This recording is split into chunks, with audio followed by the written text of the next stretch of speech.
Hi there. So it's got to that time of year where, at least for me, I have a lot of assignments that are all due in the same week, a couple weeks from now, so it's getting a little bit stressful. I felt that whilst I'm getting all this work done, I should actually share some tips with you as to how I get through all assignments without getting stressed or overwhelmed and still producing high quality work.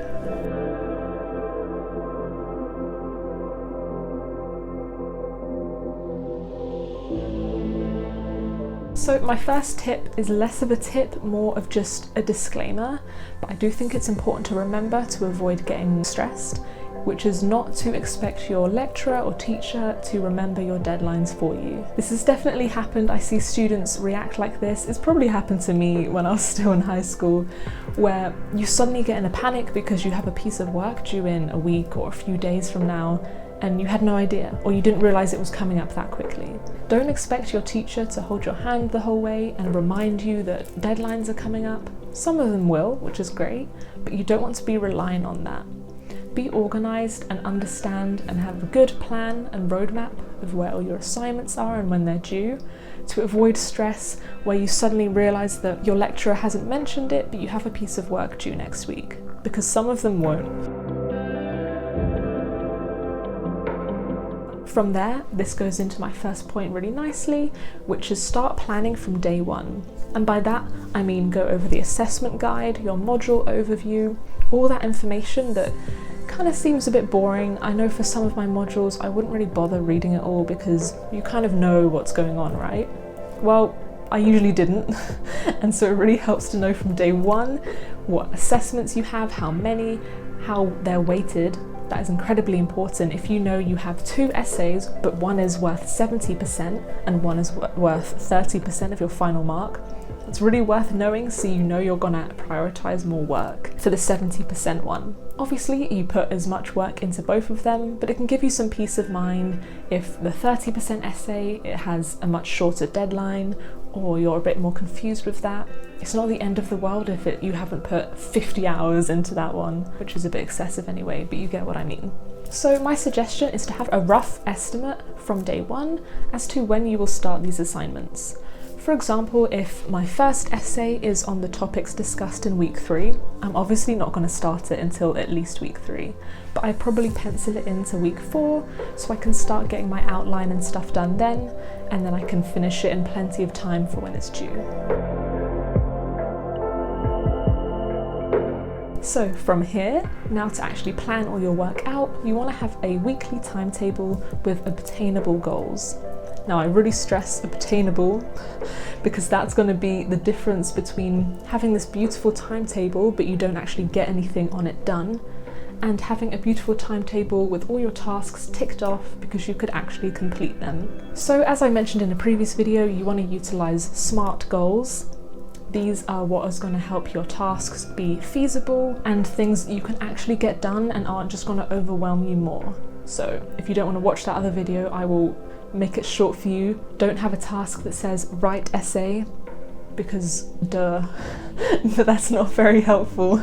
Instead, have write introduction or write up outline. Don't expect to write an entire assignment in one day. Even if this has been something you have done before and pulled off, please do not be reliant on this. This is never a technique that's likely to produce high quality work, and is also really not great for your mental health, which should be the main concern here. And actually, what you will find with this method, as you tick off each task, you will find this snowballing effect where suddenly you're feeling more capable and motivated to get more work done, which is great, and you're also going to feel lighter and less stressed as you slowly get through all your work, but in a really effective way. Next, from these points, a more practical tip is to break each assignment up into manageable sections so that you don't get overwhelmed.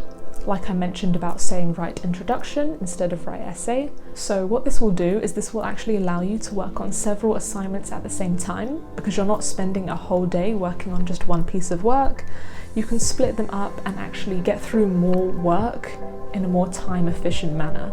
So for example, I'll have just the background and introduction for my research paper penciled in for Monday, just focus on that, call it a day early, and then do the methods on Tuesday. This is also then obviously a reason to start your assignments earlier, so you have the leeway to spend all week slowly getting through it. It's a funny thing.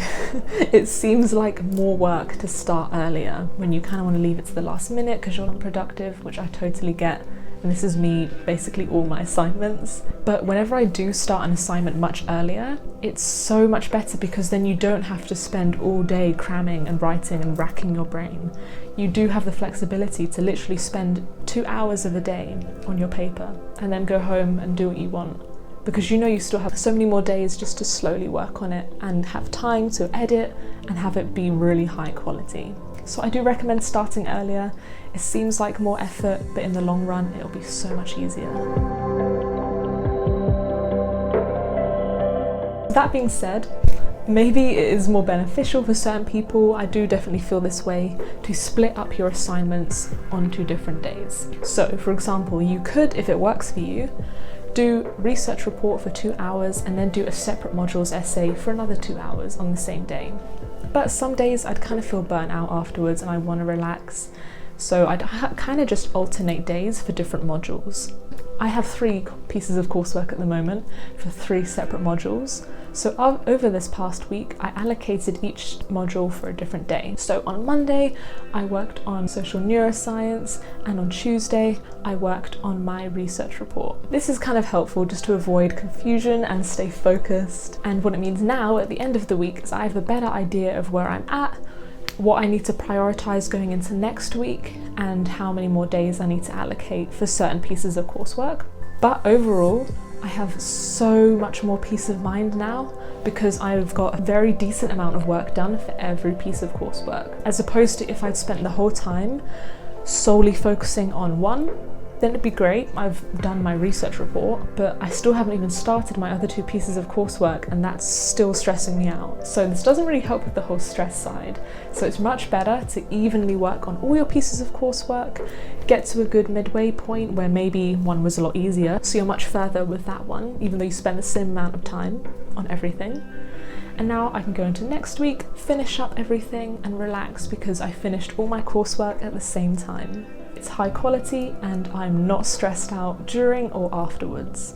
So I hope these tips kind of helped out. I know for most of them, they always seem kind of self-explanatory or the kind of thing you hear a lot, but sometimes the most simple techniques really are the best. And it's just a case of implementing them well and in a way that is right for you. Like I said about the days, for example, you might enjoy working on several pieces of work within the same day, or it might just not work for you at all. That is fine. Just try out what works, test a couple of these tips and let me know if they help you out. What is most important is that you're completing high quality work, but you're not stressed, you're not overwhelmed, and you can relax afterwards knowing that you did your best. So thank you very much for watching and happy studying.